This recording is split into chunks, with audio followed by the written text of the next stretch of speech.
Imagine a man who fell into a deep slumber under the shade of an ancient olive tree while the world moved on without him.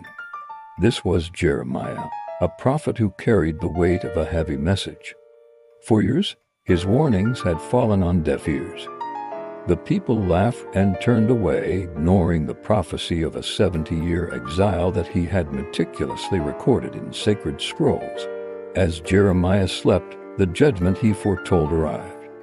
The sky darkened, and the sound of life in the city began to fade into silence. Seasons blurred into one another. The sun and moon raced across the heavens in a dizzying dance of light and shadow. The olive tree grew gnarled and thick, its roots wrapping around the stones of a city that was slowly being reclaimed by the earth. 70 years passed in what felt like a single, peaceful heartbeat for the prophet, hidden away from the ravages of time. Suddenly, his eyes flickered open. The air was different, thick with the scent of dry dust and the weight of decades. He stood up, his body feeling no older. But the world around him was unrecognizable. The city he loved lay in ruins. He reached out to touch a familiar stone, but it crumbled into powder beneath his fingertips, a victim of the relentless passage of time.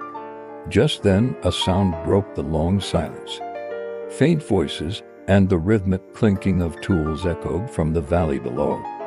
A group of exiles appeared on the horizon. They were weary and humble, but their eyes were filled with the light of hope. The 70 years were over.